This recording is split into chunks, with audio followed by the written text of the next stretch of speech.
Kia ora mai te iwi, ko ti tēnei e mihi atu kia koutou. We are here, Raumati 2022, our first Hawaii Kikura wānanga for this year. We are on our Pito Mata wānanga, we have our brand new patch.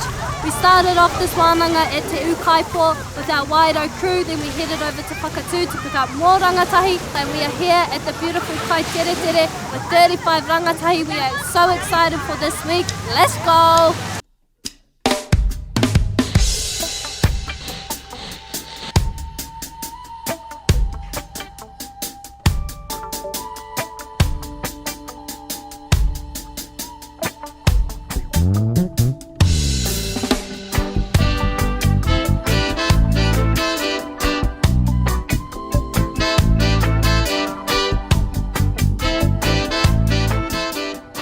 I've always known Hawaii Kikura and all the cool stuff they've always done. Shout out to Nan Gwyneth Beard. Yeah, I saw her that she tagged us in the Hawaii Kikura page, and she was like, I registered you. I registered you, yeah, straight away. Well, I found out about Hawaii Kikura on Instagram. They sent it to our Kapahaka group chat, and I was like, oh, that looks pretty cool. And Zach there was like, oh yeah, we should go to that. So yeah.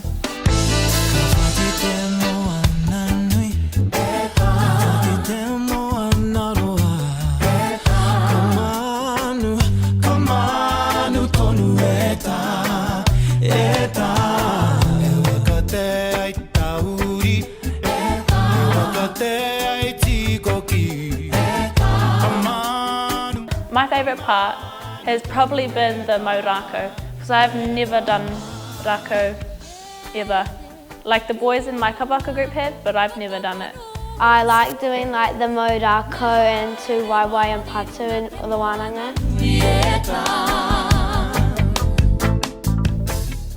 The names of all the moves is just to reconnect ourselves with our atua and our wāhi tapu.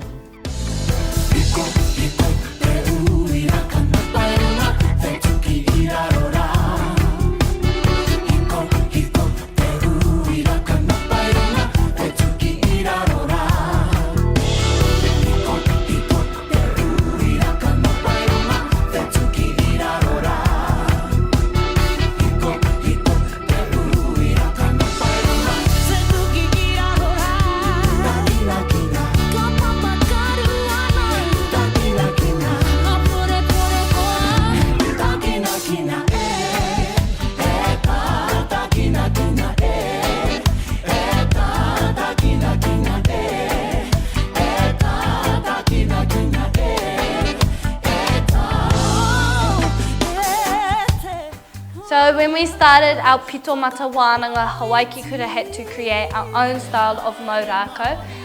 This had to be generic to us as a whānau and linked to our Kurahaupo whakapapa, but it also had to be generic enough that all the rangatahi could also connect to it. I like doing the Mau Rākau and learning about the kōrero behind all the Mau Rākau commands, because they all relate to this area. And we also had rangatahi from all over Aotearoa. We had some from Nelson, from Te Tairāwhiti, from Ōtautahi, and it was amazing.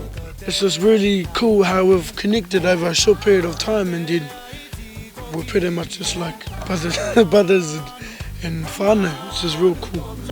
I seen my bros from Christchurch I used to go to school with, Aka and Tāne, and see my cousins from everywhere that I missed.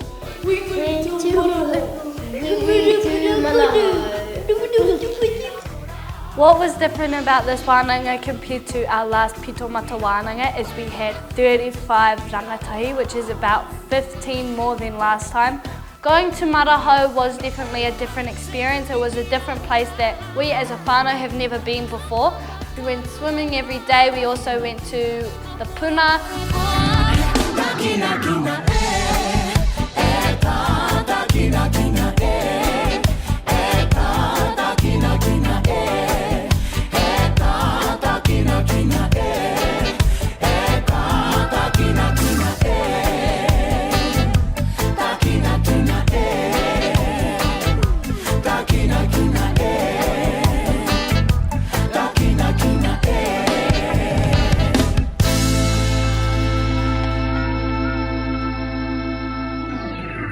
Here we are at this beautiful, the healing waters of Riwaka.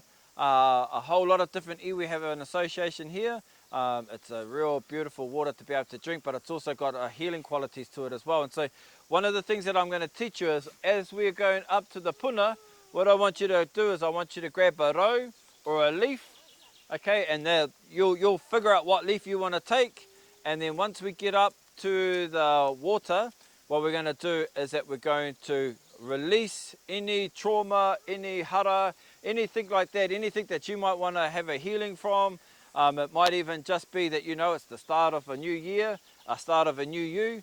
And so any baggage, any luggage that you're carrying from last year, you can just let it go with your leaf. Tuyo, tuyo, tuyo, ko te rangi atu nei, tuyo, ko te pope ato, ko to nei, tuyo, te aroha ki te ngākau o te tangata kia puta, tura ki te whaio, te o marama. Have a think.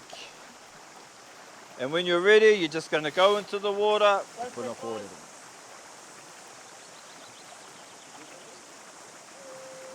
Go for it.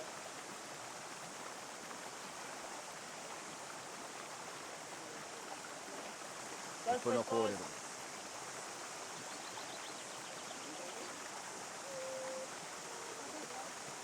Feel free to drink the water, splash it over your head.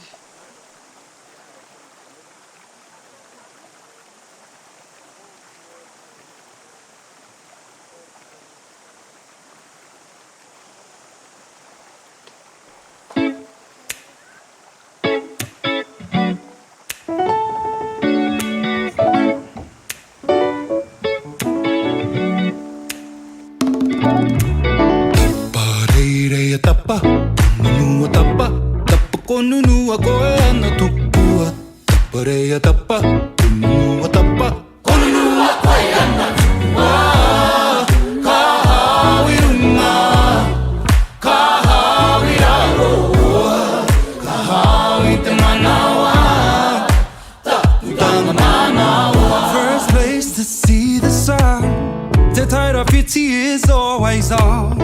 Best be ready for the time of your life, cruising down the highway 35.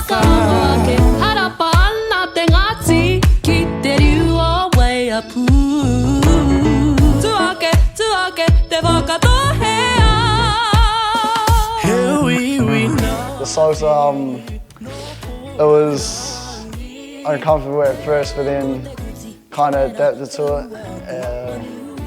Yeah, it was fun. It was real fun. Then mixing it up with Moirako. I really enjoy the haka fusion. The haka fusion's been pretty fun because it's like something different and I haven't really done anything like that before.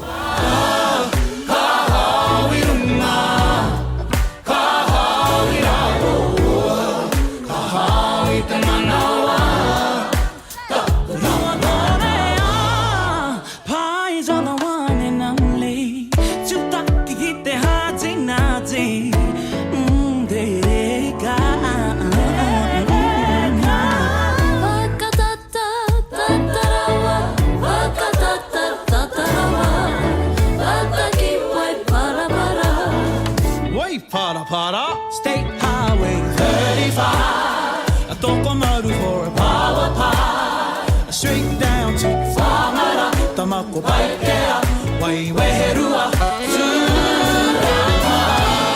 This is definitely a wānanga I would come back to because I like the environment.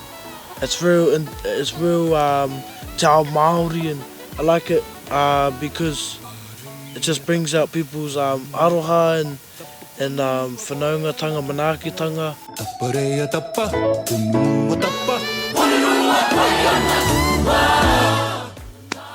Ki ngā atu tamariki i ngā piringi koutou te haere mai, he tino pai, he tētahi kaupapa tino pai me haere mai koe.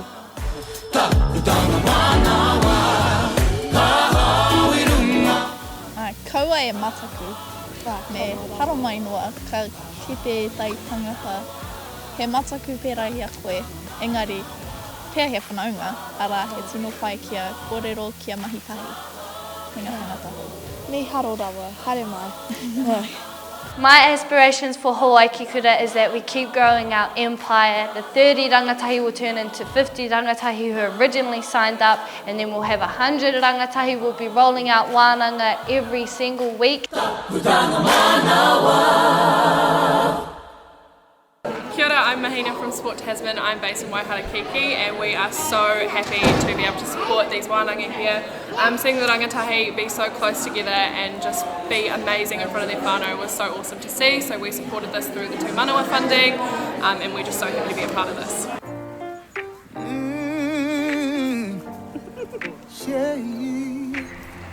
I was raised in a small town kind of place,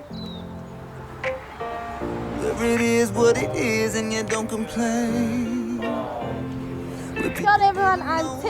I've had the pleasure of working with your rangatahi for the past 5 days. What does it matter? You'll always be mine, so you'll never change. So listen to your wild dreams, they make you crazy. They're telling you the right things. Why we gotta think so small when we can be bigger than this? Listen to that good song beating in your chest. Don't be scared of stray too far from the river. You can be bigger, we can be bigger.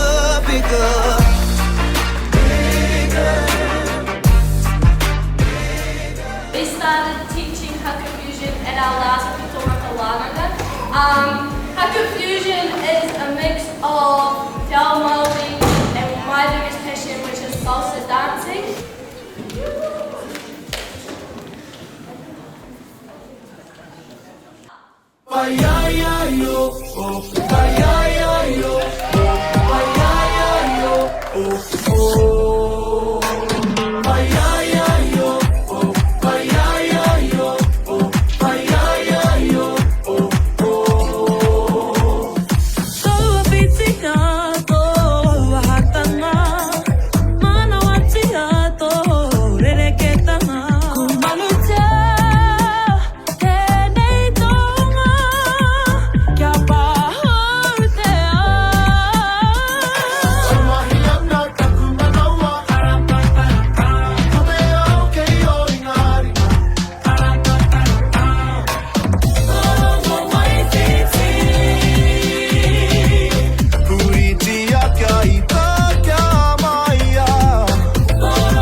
I work for Te Kotahi o Te Taui who trust and come over here to beautiful Wairau and Grovetown to witness amazing rangatahi doing their mahi with Hawaii Ki Kura and Te Pito Mata.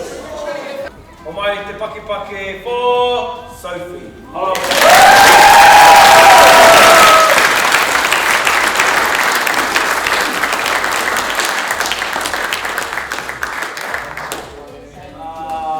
Junior boy, warrior from the list.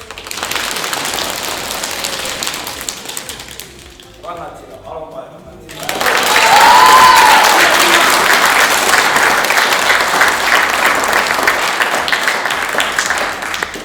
Again, a great role-play tangata that shines in their own way.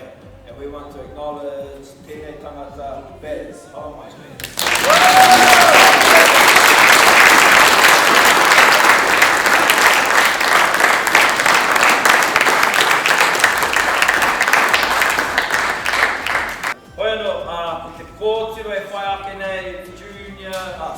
Senior, warrior, wahine, Kozanti, other way.